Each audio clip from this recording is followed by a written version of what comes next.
All right, everybody. Seems like just as soon as it was over, 90 Day Fiance The Other Way is back with a new set of couples. We're into season 5. I'm excited. This is one of my favorite franchises of the 90 Day universe.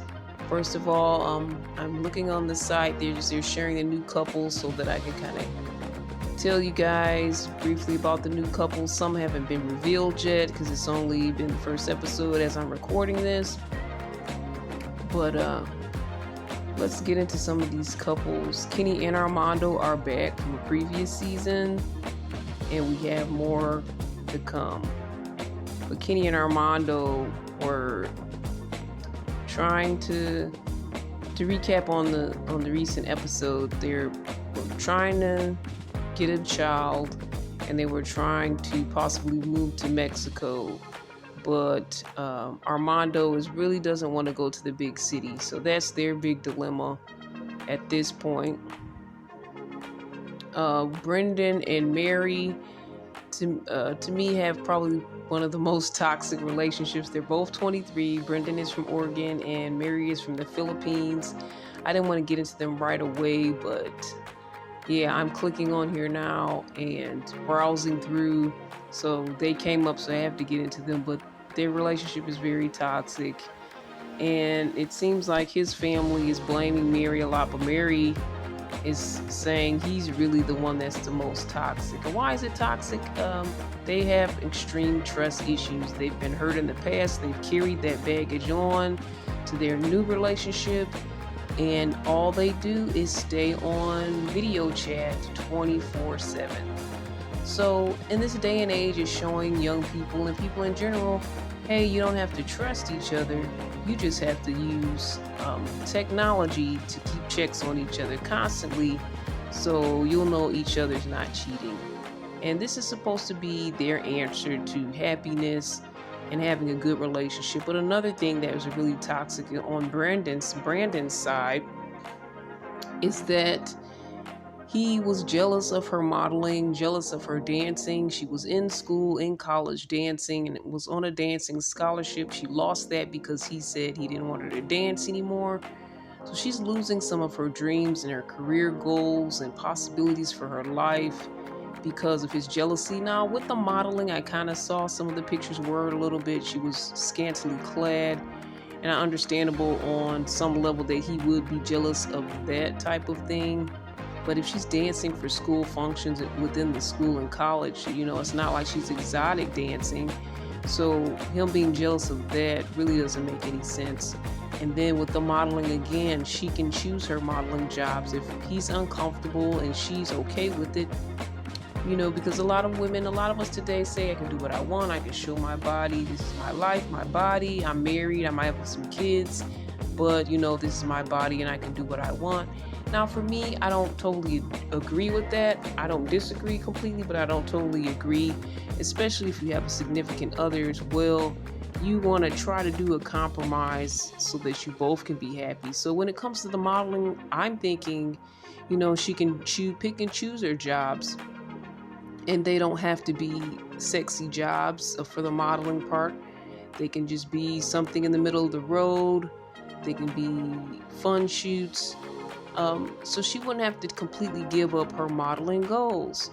So there's a way to work things out. But these two young people, they're only 23, and they're already in very toxic relationships because they were hurt in the past. And that's causing them to bring that toxicity over. And we're supposed to learn lessons, guys, from bad relationships. And it seems like they haven't really learned the lesson. They feel that they can put a band-aid on it. They can play God and fix it by watching each other constantly on video chat. And that is not a happy relationship. I mean, it just doesn't seem like something that most people will be comfortable with. So yeah, I think they're the most interesting out of all the new couples of season 5. But I hope that they can figure out a way to work this out. He's supposed to be coming to the Philippines, and they said they're going to probably not do the video thing so much because he's going to be there. Obviously, that makes sense. But what is the job and career goals, and what is he going to be doing, and is he going to be bringing home the bacon because he's caused her to lose all of her career options? What is he going to be doing to help her? I mean, I could just do a whole talk on these guys because I'm not going to say, oh, well, if you're going to ask somebody to stop doing something, then you need to be able to step up and be that financial backer of those projects that they had and the goals that they had. Maybe that is true, but you can't take away someone's career and passion. And even if she wasn't even making that much money, that was her dream and her passion and what she loved to do. And you should never take that away from somebody, even if the person has $1 million and you don't have to work again. To take somebody's goals and dreams away is very unhealthy, and you're going to be in a relationship with a part of a person or half of a person because they're not fully fulfilling their dreams, their gifts and talents. So it's a scary prospect. So I definitely want to see how this comes out, and I'm definitely praying for this couple. Danielle and Johan are back from the previous season to see if they can continue their marriage. It was rocky, but they're in this season, so it seems like they're still together. They have not shown them yet, so I don't know everything that's going on with them, but they were toxic in a different way, in which it was more financial. She's older, he's younger, and she basically had brought all the money in, and she kind of held that over his head. So is that going to continue in this season in their marriage? According to the previews, it kind of looks like it may, but we'll see what happens as the show unfolds.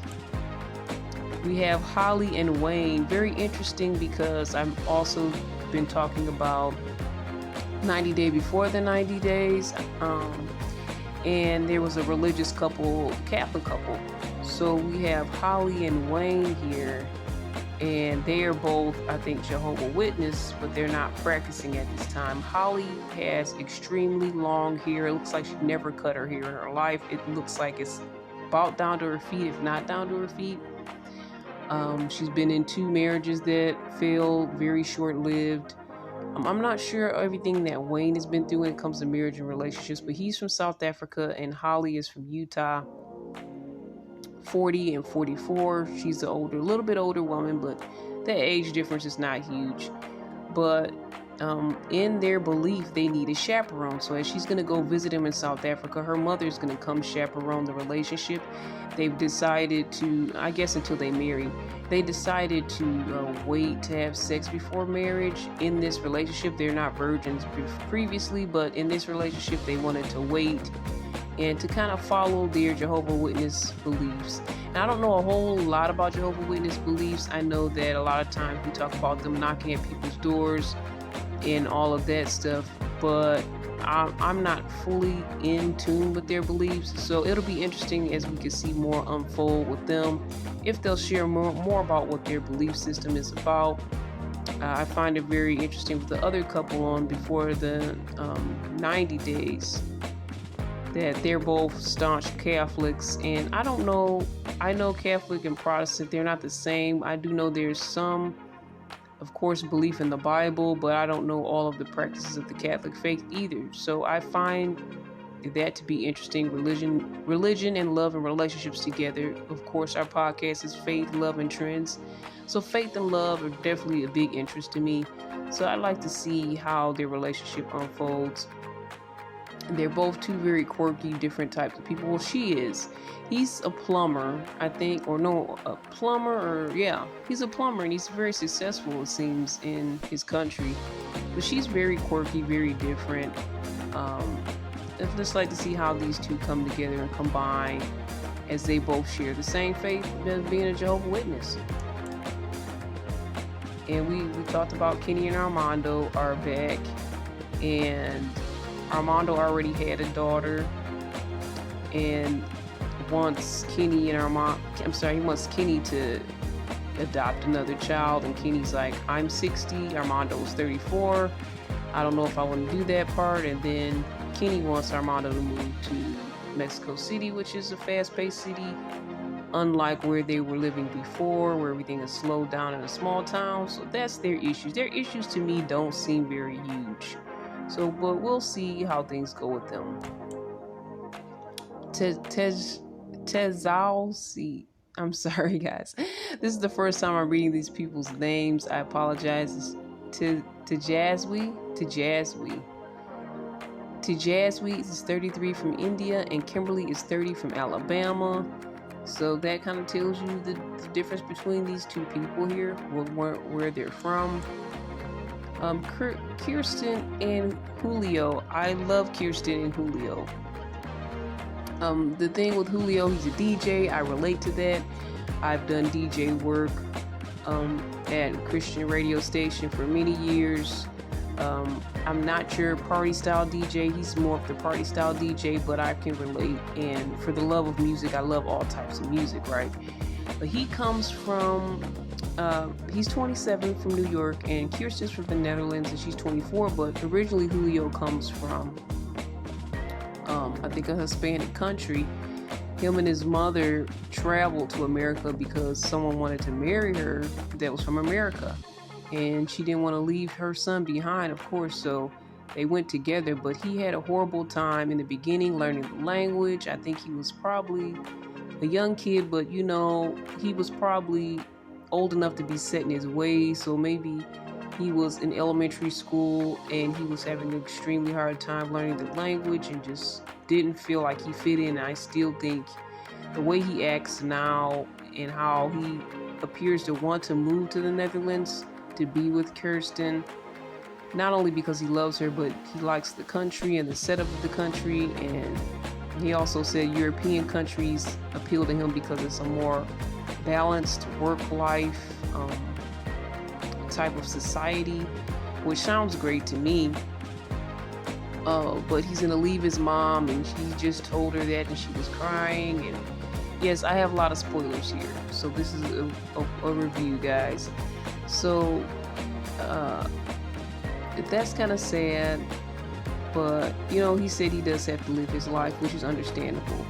But to me, I feel like he's been traumatized from leaving his original country, moving to America, never felt like he fit there, and now it's his chance to move to another country, be with the person that he loves, and possibly find his place and find his space. So I hope the best for Kirsten and Julio. But Kirsten let us know that Julio, she calls him Julio, and I thought that was a little different. But he actually likes to be called Julio, and feels like that would be more of a European vibe for when he comes to her country. Again, I feel like he's kind of trying to disconnect from himself in a way. To me, to change your name or to just spell your name differently, say your name differently, that's a part of your heritage. I feel like there's something to that. There's something deeper to why he kind of just wants to let go of everything. It appears that what he was to become this new person, to be with Kirsten. So I want to see what's deeper behind that and more about him. But I do wish them both the best. Kirsten I think she works in human resources. She likes to go out and party and go to the bars, and they ride bikes all the time in the Netherlands. That's the information that she shared with us about herself, which, she basically seems like the run-of-the-mill young lady, 24. She's responsible. So, I don't see anything in her life that seems dark or strange or anything different yet. But we'll see as the story unfolds. Again, I don't want everything to be dark and strange, but I do like interesting complexities, because I feel like Julio does definitely have more interesting complexities than she does. And how is she going to work with that and deal with that? Or will it even be an issue? Because he seems like he wants to fully assimilate to her country and whatever she does. So I don't know if he's that deeply assimilating, but if he is, there is a bit of unhealthiness to that. Unless you're just happy with a different type of lifestyle, and that's something that you just feel good about and better about. And it's not only just because you're with that person that you're assimilating. It could be an okay thing. It could be a good thing for both of them. But we'll see what happens. Sarper and Shekinah, Shapur is from Turkey, he's 43, and Shekinah is 41 in Los Angeles. It's great to see 40-year-olds here because that's my age range. Spoiler alert. Anyway,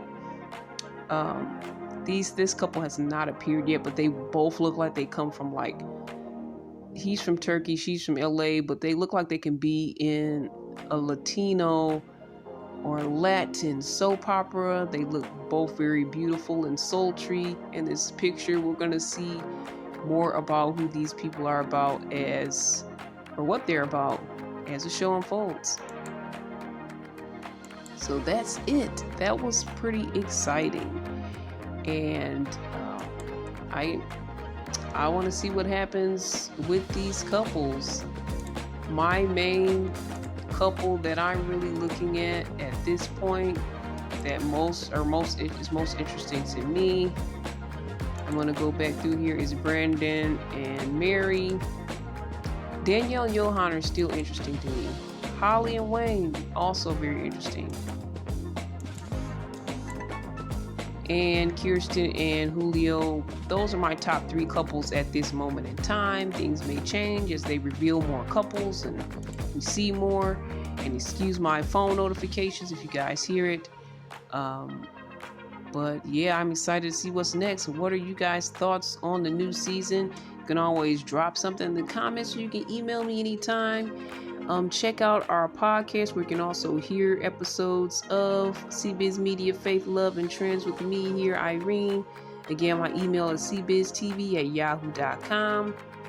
And if you, depending on what platform you're in, or you're listening to, or you're on, or you're watching, you can either drop something in the comments, or you can drop me an email at cbiztv@yahoo.com. Thank you guys so much, and God bless.